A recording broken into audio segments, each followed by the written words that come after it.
The crowing had not even ceased when Tessali's eyes fluttered open. She was already awake prior to the neighbor's generator starting up, rattling the thin zinc roof overhead. She resided in the boys' quarters located behind the main house, a modest room featuring a single window, lacking a fan, and plagued by mosquitoes that serenaded her with war songs each night. Through the louvered blades, she could glimpse the main house where Madame Octavia resided with her two daughters, Cambria and Sloane. The house boasted 3 stories, a satellite dish perched atop, and 2 cars crammed into the compound. Tessali's room contained merely a mat, a small kerosene stove, and her school books stacked in one corner like precious treasures. Tessal, are you still asleep there? Come and open this gate. Madame Octavia's voice could rouse the dead. Tessali hastily secured her wrapper around her waist and hurried to unlock the black gate. The woman stood there clad in her silk nightgown and headscarf, tapping her foot on the concrete as if tallying Tessali's transgressions. "Good morning, Ma," Tessali greeted, bowing slightly as was customary. "Morning, company. Is this the hour you should be waking up? Abi, do you expect me to handle everything alone in this house? Go and begin sweeping the compound before the sun catches you there." "Yes, ma'am." Tessali had not always lived in such circumstances. Previously, her life had been as sweet as groundnut cake. Her father, Mr. Thornton, had been a lecturer at the University of Lagos. Her mother, affectionately known as Mama Tess, had been a fashion designer with a small shop in Yaba Market. They resided in a 2-bedroom flat in Surulere. It was nothing extravagant, but it was home. Her father used to assist her with mathematics homework. Her mother would braid her hair on Saturday evenings while they enjoyed Nollywood films together.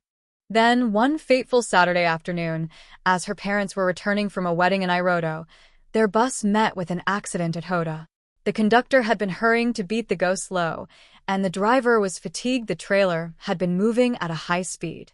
Her parents did not return home. Tessali was 14 years old. She had no brothers, no sisters, no uncles, no aunts, and no one except Madame Octavia, her father's distant cousin residing in Lake Ai Phase 1. Madame Octavia attended the burial adorned in lace and gold jewelry.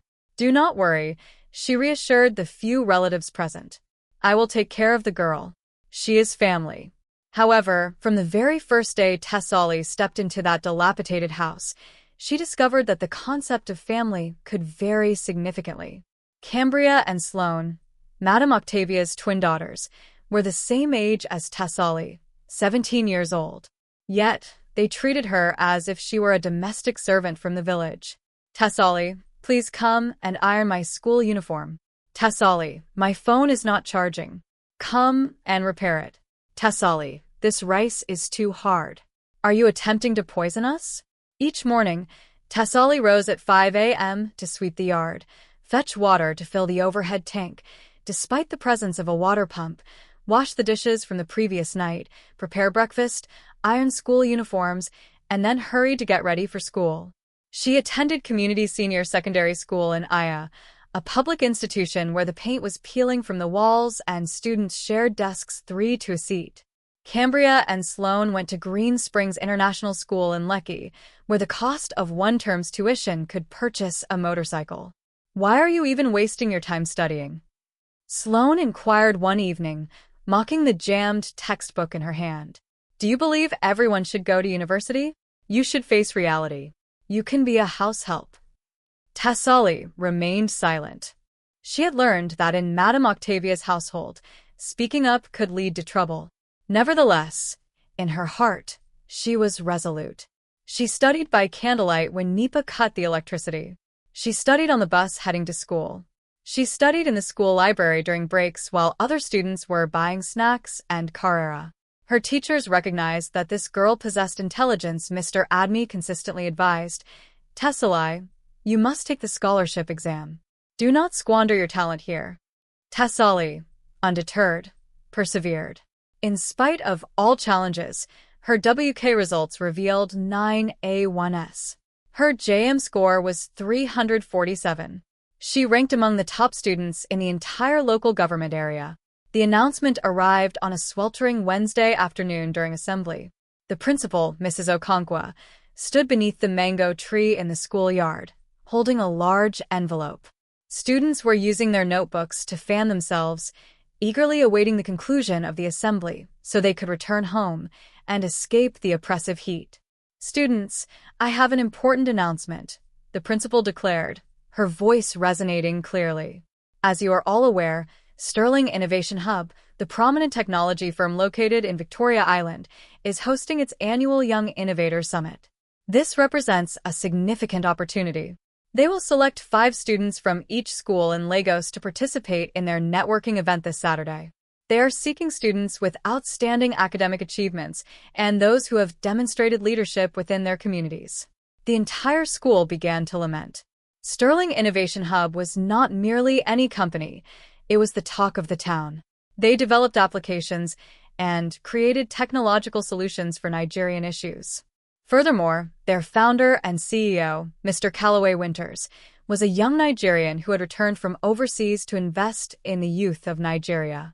Each year, students who attended their summit were awarded scholarships, received mentorship, and some even secured job offers post-graduation.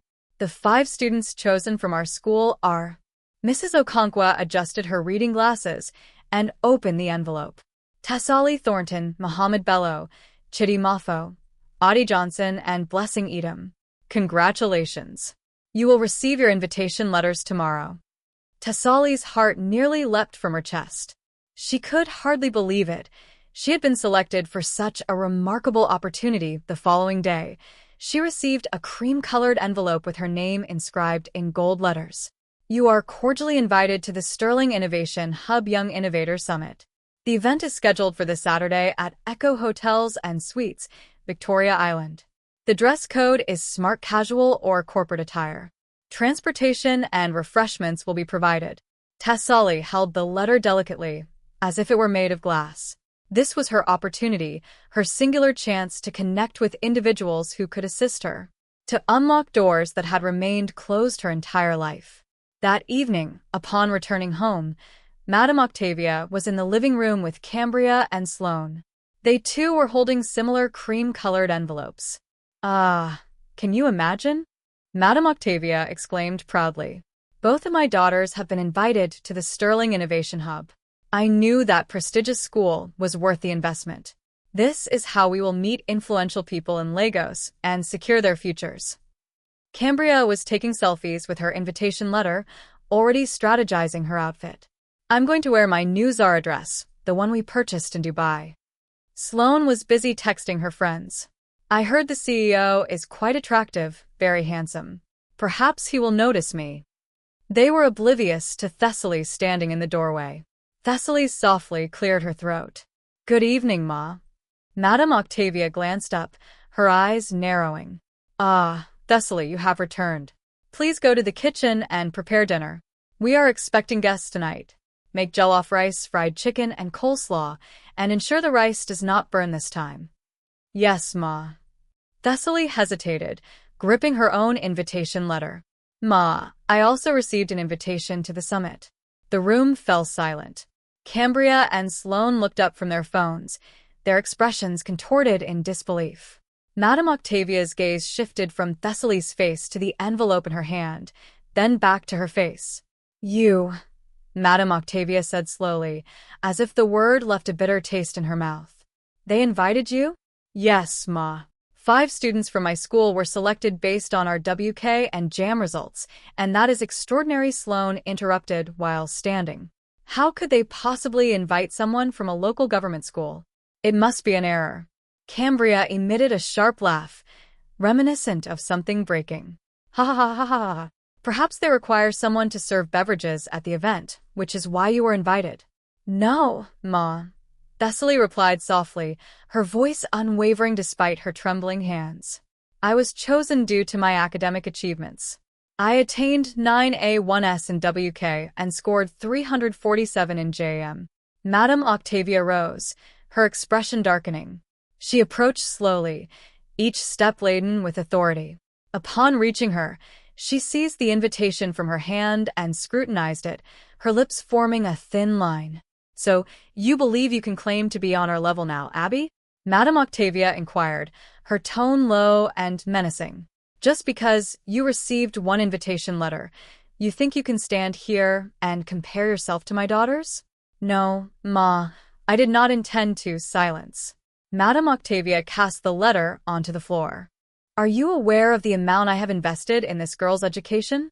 Do you understand the numerous connections I have established?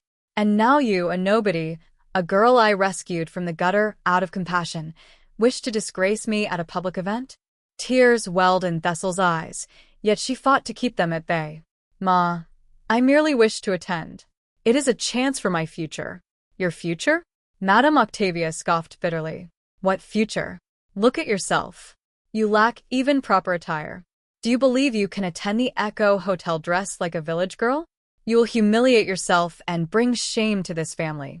Sloane retrieved the invitation letter from the floor and waved it derisively. Furthermore, who will remain at home to oversee the house? You know we prefer not to leave the compound unguarded. Armed robbers are rampant these days. Precisely, Cambria added with a smirk. You should stay home and manage things while we are away. That is your responsibility, Abby. Or have you forgotten your position in this household? Thessal's throat constricted. She felt an overwhelming urge to scream, to resist, to assert that she was just as deserving of this opportunity as they were. However, she was aware of the reality. Within this household, she possessed no voice, no authority, and no rights.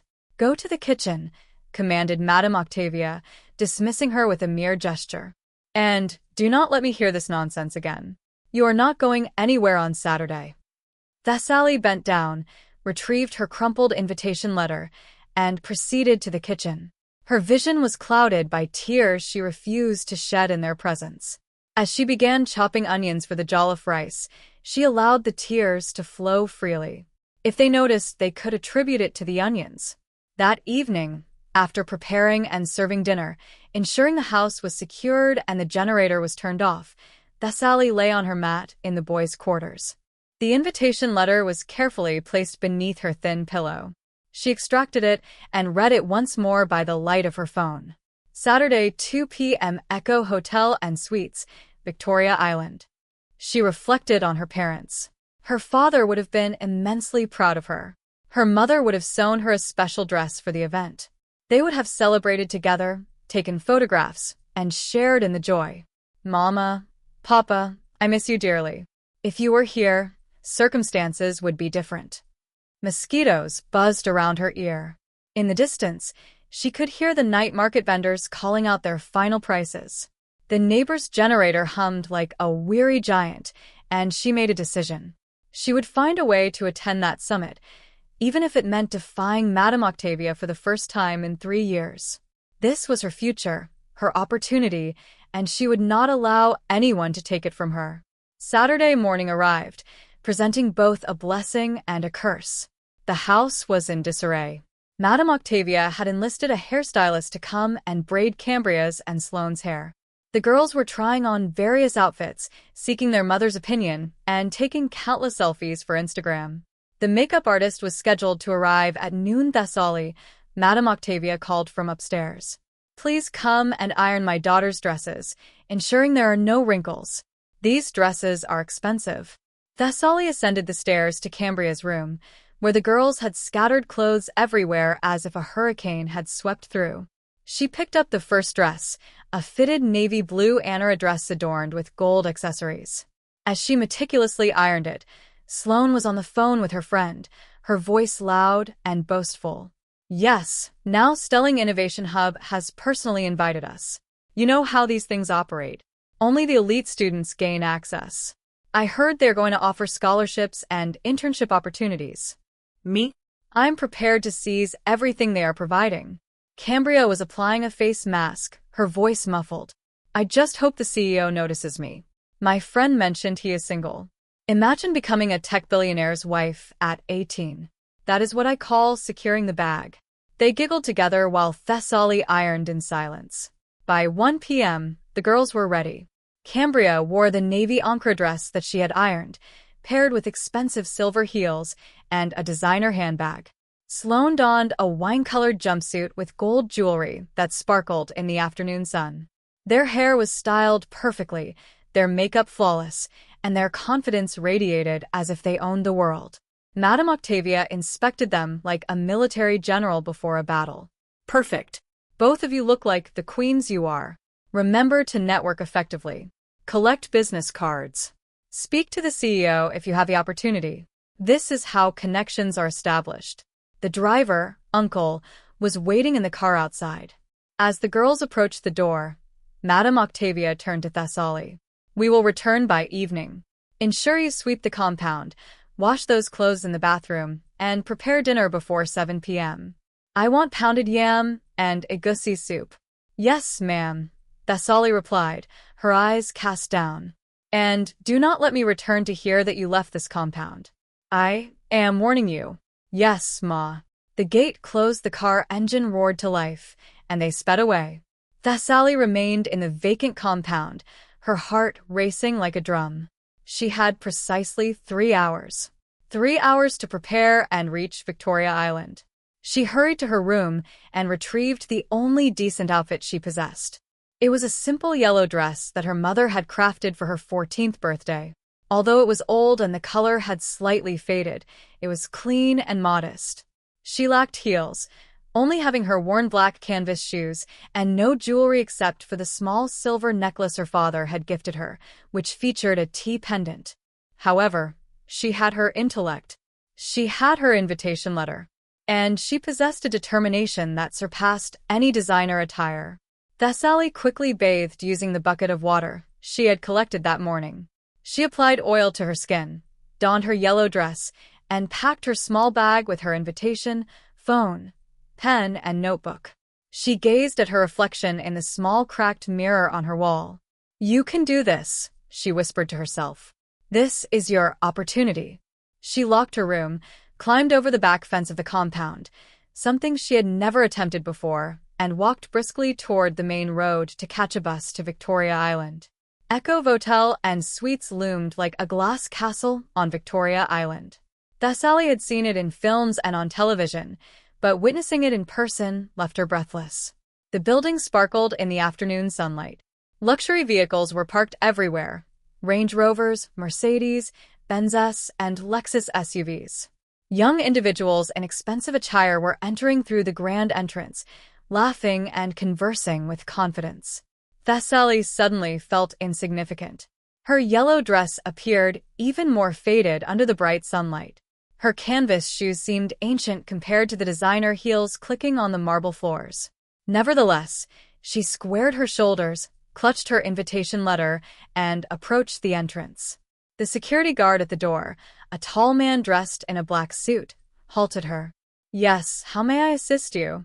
Good afternoon, sir. I am here for the Sterling Innovation Hub Summit. She presented her invitation letter to him. He examined it, then looked at her, and then back at the letter. For a brief moment, Thessaly was concerned he might refuse her entry, but he nodded and moved aside. Welcome. The event is located in the Grand Ballroom on the 3rd floor. Thank you, sir. Upon entering the hotel, she was struck by its grandeur. The air conditioning was so brisk that she felt goosebumps on her arms. Chandeliers dangled from the ceiling like frozen waterfalls. The marble floor gleamed so brightly that she could see her reflection. She followed the signs leading to the Grand Ballroom. Young individuals were present in abundance. Students from prominent schools in Lagos, including Corona, Green Springs, British International School, Grange, and many others, were there. They were networking, capturing photographs, laughing heartily, and showcasing their attire and confidence.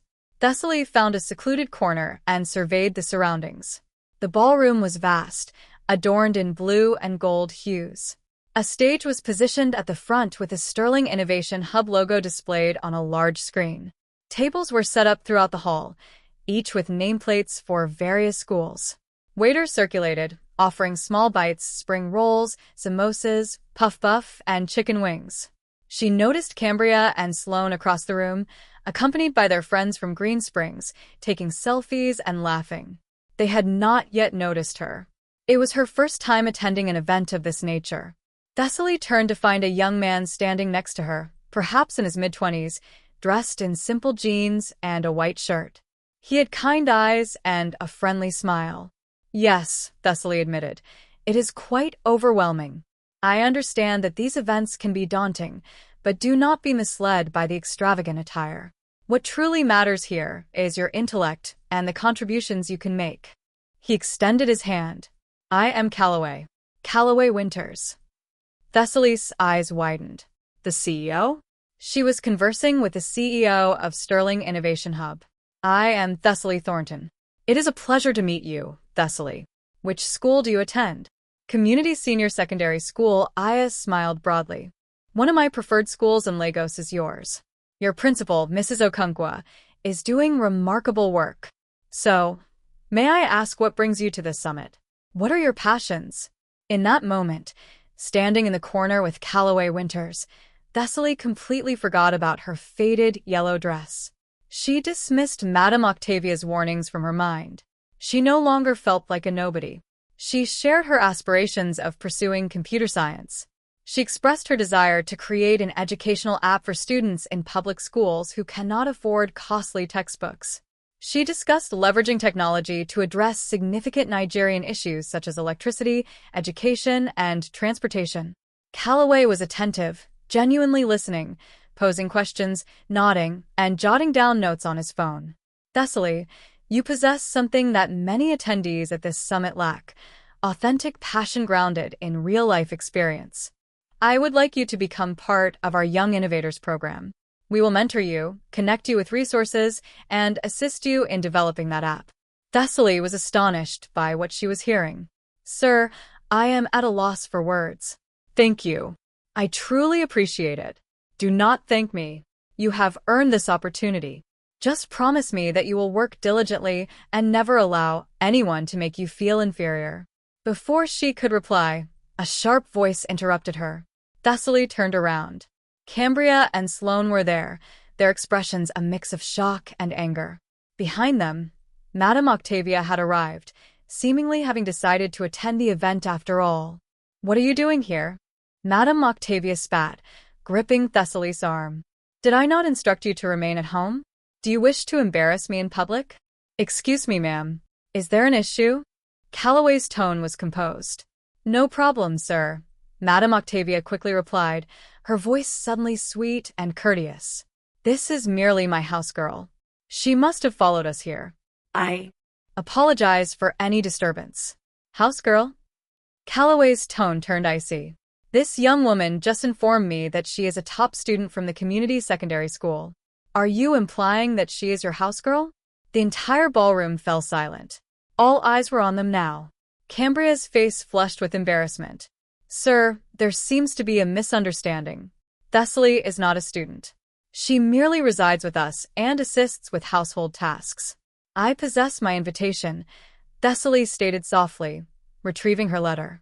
I was chosen due to my WK and JAM results. 9A1S and 347 in JM. Calloway took the letter, examined it, and then glanced at Madame Octavia with disdain. So, you refer to an exceptional student as a housegirl? You attempted to prevent her from participating in an event she rightfully earned the opportunity to attend.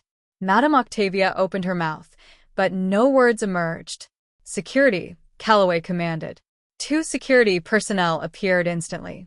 Please remove these 3 women from my event. They are no longer welcome. What? Sloane screamed. You cannot expel us. Are you aware of who we are? I am fully aware of your identities. Bullies who feel threatened by genuine excellence. Depart immediately. The security personnel escorted Madame Octavia, Cambria, and Sloane out of the ballroom. Whispers filled the air as people recorded the incident on their phones. The girls' faces burned with humiliation as they were let out like criminals. Thessaly stood motionless, her heart racing. She could hardly comprehend what had just transpired. Calloway turned to her with a warm smile. Now, where were we? Yes. You were sharing details about your educational app. The remainder of the summit felt surreal. Thessaly collaborated with other students, exchanged contact information with mentors from the technology sector, and even delivered a 5-minute presentation on her app concept. By the conclusion of the event, She had received a full scholarship to pursue computer science at the University of Lagos, a laptop from Sterling Innovation Hub, and a place in their year-long mentorship program. As she finally departed from Echo Hotel that evening, the sun was setting over Victoria Island. The sky was painted in hues of orange and pink, reminiscent of the sunrise over her childhood home in Surrey. However, Thessaly understood that returning to Madame Octavia's residence was not an option. That segment of her life had concluded. Calloway had introduced her to Mrs. Okonkwo, her principal, who consented to allow her to stay with her family until she commenced university. 3 months later, Thessaly transitioned into her university accommodation. She initiated her computer science studies, took on a part-time role at Sterling Innovation Hub, and gradually developed the educational application she had envisioned. Within a year, her app had been downloaded by more than 50,000 students throughout Nigeria. She never encountered Madame Octavia, Cambria, or Sloane again. She learned through informal channels that their social media updates from that day had gone viral, with the headline "Wicked Stepmother Exposed at Tech Summit," leading to their notoriety in Lagos. As the saying goes, karma is a patient woman. Nevertheless, Thessaly did not rejoice in their misfortune. She was too occupied with constructing her future, assisting other students like herself, and honoring her parents' legacy by becoming the woman they always believed she could become. 5 years later, at another Sterling Innovation Hub event, Thessaly found herself on stage as the keynote speaker. She had evolved into a prosperous tech entrepreneur. Her educational app had broadened its reach across West Africa. She had been recognized in Forbes' Africa's 30 Under 30 list. She donned a stunning dress, not to validate herself to anyone, but because she finally had the opportunity to do so.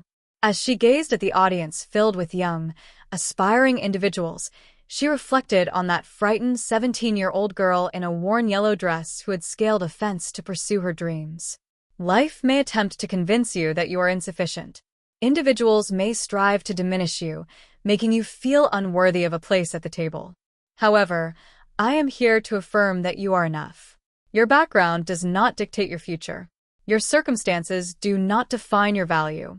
She paused, her voice resonating with strength and clarity. Work diligently, be compassionate, and never, under any circumstances, allow anyone to diminish your brilliance. The auditorium burst into applause, and at that instant, Thessaly realized that her parents, no matter their location, were proud of the woman she had evolved into.